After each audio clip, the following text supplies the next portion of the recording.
What's poppin', everybody? Back with another video. In this video we gonna talk about Meek Mill. So Meek Mill jumped on Twitter and started asking for financial advice. This is crazy. I feel like Meek Mill, he just needs a social media break, because this is crazy when I read this. So this is what Meek Mill was saying. Let's get into it. Meek Mill said, "To all American banking, I have a history on paper of accumulating over 100 million in profit with music I made with my IP. I signed a bad contract when I was 18. It lasts till I was 32 years old.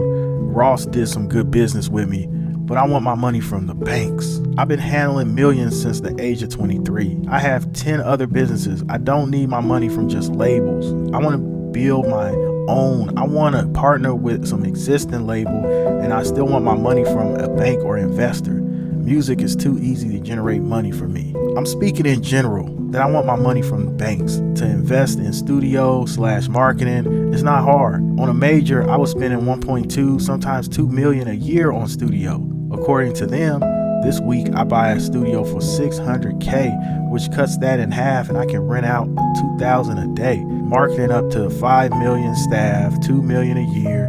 And if I own or give an investor or a bank a percentage, I can still operate as an independent vision. I will work with others, but I hung around Jay and Ruben for 5 years. My business lingo is low, but I fully understand how to operate business. What bank can I do music business with? The overhead on making music is low. Working a project can cost up to 5 million for me, and one hit song can make 25 million like Going Bad did. Regular hits, 10 million at low. We don't get data from labels how much money each song made quarterly. How can you actually negotiate a deal if you don't know how much you streaming in dollars monthly? Most of the times artists get confused in business and lose their creative spark." My biggest thing with this is, why is Meek Mill putting this on the internet? Why is he putting this on Twitter?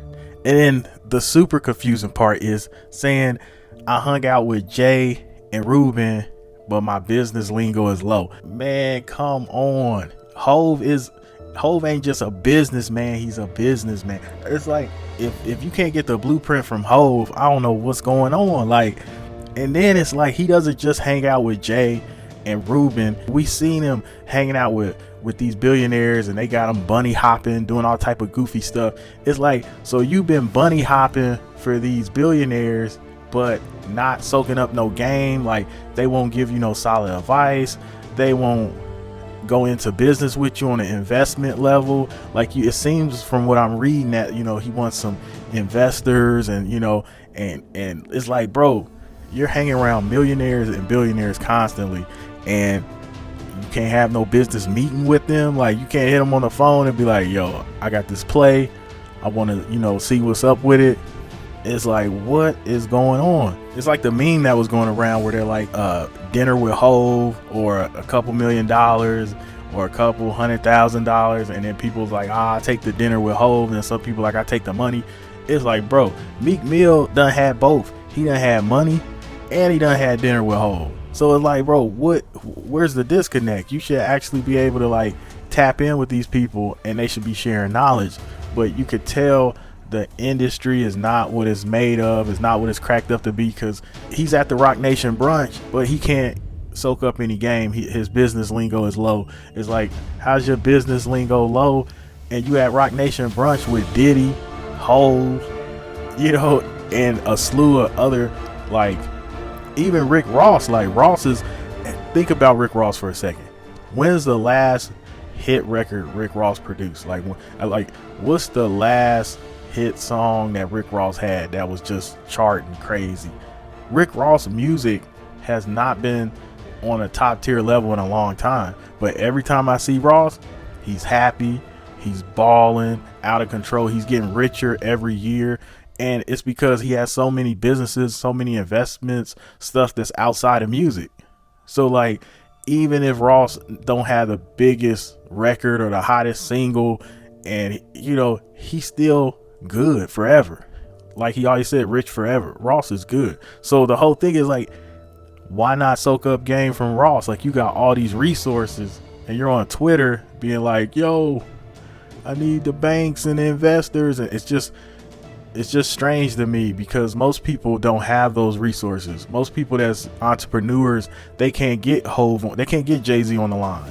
They can't get Rick Rubin on the phone. They can't get Robert Kraft and just any billionaires. They can't get these big billionaire tycoons on the phone to ask them a question. And Meek Mill's at the parties, bunny hopping and doing all this crazy stuff. Is like, bro, tap in on a serious level. If I'm bunny hopping and making a fool of myself, y'all gonna have to go into business. Y'all gonna have to give me some type of financial advice. You know, it's gotta be some fair trade here. Like Meek just bunny hopping for no reason. It is like he at the Rock Nation brunch for no reason, because you obviously there for no reason if you not soaking up game and your business lingo is low. And then he's like, he's using the business being shaky as a reason for the creative spark musically for him. And I caught that part and was like, okay, so because artists aren't getting paid what they're supposed to, or they don't know what they're bringing in monthly on the streaming side of things, you know, that could affect your creative spark. I just don't buy that. You either got love for music or you don't, because the whole thing is like, it's tons of artists that never had a big hit like Going Bad. You know what I mean? No, it's artists that don't have a Dreams and Nightmares. So, and they're still putting out great projects, great music, and they still have that hunger and drive to like be creative. So just the whole thing is like, oh, the business side is frustrating or shaky, so now I'm uninspired to make music. I don't really buy that. I just feel like maybe the motivation for making great music was, I got to get rich and get out the hood. And then once you get rich and you out the hood, then you lose that motivation. I feel like it comes from a place of desperation, where the desperation to make it drove the lyrics to a high level, drove the performance to a high level. And then you had the hunger, and now you just don't have the hunger anymore. I feel like that plays a role, because like the young Meek Mill with the braids, like he was hungry. You could hear it in the lyrics. You know, so you can hear in Meek Mill's music today, he just doesn't have the hunger. It's like he's worried so much about the business side of things, it doesn't seem like he's tapped into actually bringing something creative musically. And I feel like that's why his music projects not selling. People aren't really checking for Meek Mill like that. It's mostly because you can see the effort isn't there. You can see it's just like the hunger isn't there, the fire isn't there. And it's like, you gotta rap like you back on the block, man. You gotta give us that Meek Mill, like you got something to lose, like. But that's my opinion on it. Let me know what you guys think about this, and I will see you on the next one. I'm out.